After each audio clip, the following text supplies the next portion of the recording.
Ajá. Ese es el misterio clásico, Johanan. Nosotros siempre nos hemos hecho esa pregunta.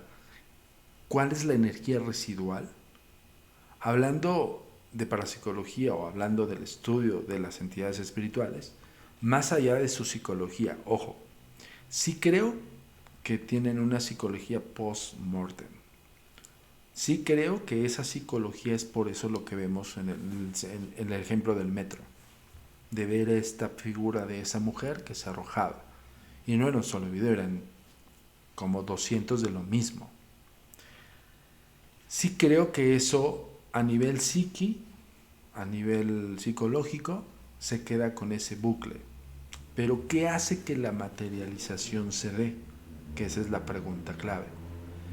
¿Cómo es posible de que tal vez pueda ser una intención de su propia focal, en el sentido de la mente, que se haya quedado con ese último resquicio de su muerte? ¿Va? Pero ¿cómo es posible que ese focal de esa psiquis, de esa persona, haga que se materialice su cuerpo? Esa es la pregunta que hoy te puedo decir, seguimos buscando la respuesta. Muchos hablan de la forma del éter, ¿no? De la forma etérea. Hay otros estudios que te arrojan, por ejemplo, el ectoplasma. El ectoplasma es parte de la materia de los espíritus, pero va guiada en los mediums físicos. El medium físico puede segregar a nivel orgánico, por todos sus orificios, una materia que se le llama ectoplasma. Y antes, hace muchos años, cuando estaba en la época muy fuerte del espiritismo, de la influencia de Allan Kardec, había mucha gente que podría hacer aportes. Los aportes dentro del espiritismo son materializaciones de extremidades, rostros, todo eso, pero esa emanación o esa regurgitación era por medio de los mediums. Y ese material llegó a ser analizado, pero había una correlación de esa materia, Johanan, que eso es interesantísimo. No recuerdo el científico, pero sí hubo uno, que dijo, ok, vamos a hacer sesión con aportes, con medium físicos, tomó un trozo del ectoplasma y lo analizó. De hecho, hay una fotografía fascinante que hace muchísimos años, gira en internet posiblemente, que es como esta materia estirada por alfileres para análisis y era parte de un ectoplasma. Si me dices, ¿el ectoplasma es posible dentro de los mediums? Sí. ¿Qué es? No lo sabemos, porque ese análisis se quedó al vacío. Hubo datos que se guardaron, hubo datos que no arrojaron, o hubo datos que no encontraron qué era. Entonces quedamos en las mismas. Pero es posible, sí, por medio del sistema biológico de ese medium que sale de su propio sistema. A diferencia, por ejemplo, hay otro estudio que esto lo hicieron unos alemanes, incluso lo documentaron para Discovery Channel, donde ellos hablan acerca de los neutrinos. Ellos te hablan ya en partículas más guiadas hacia los átomos y todo este rollo, ¿no?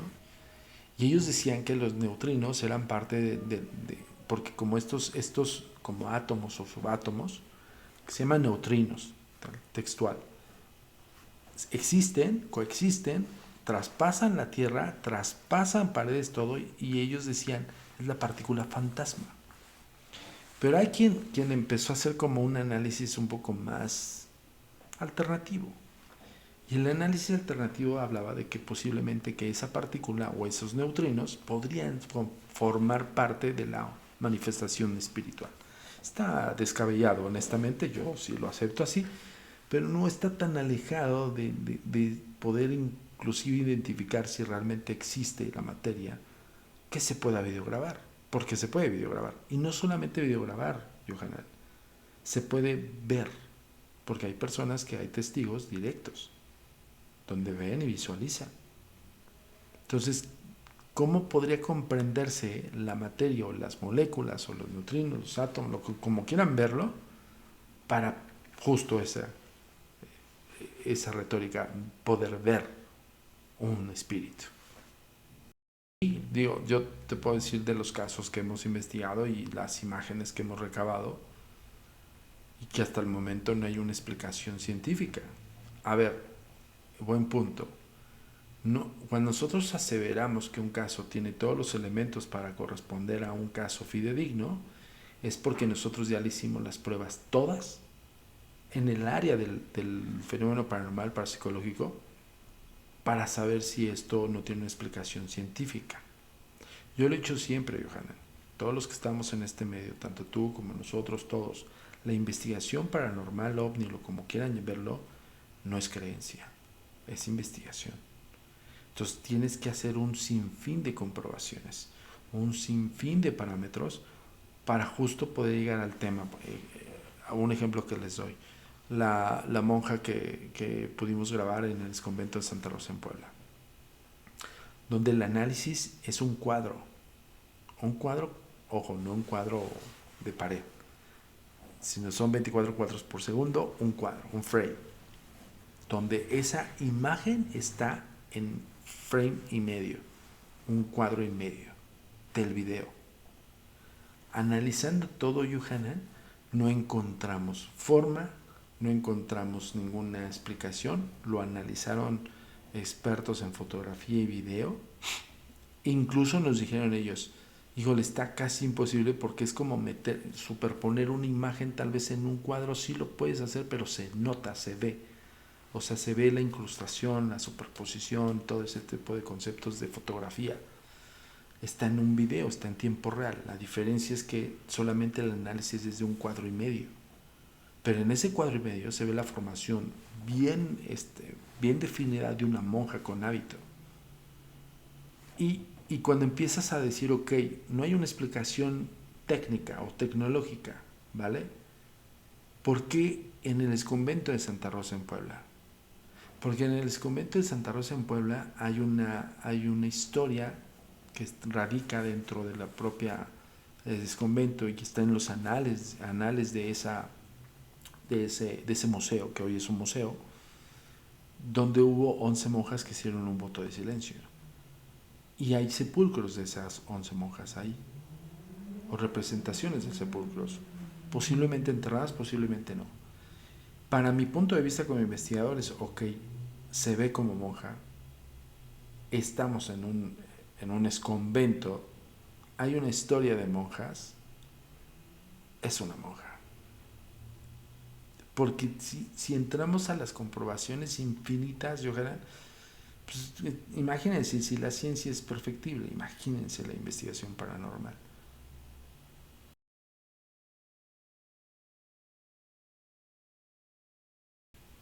Pues mira, yo no lo sesgaría estrechamente a hacernos un mal.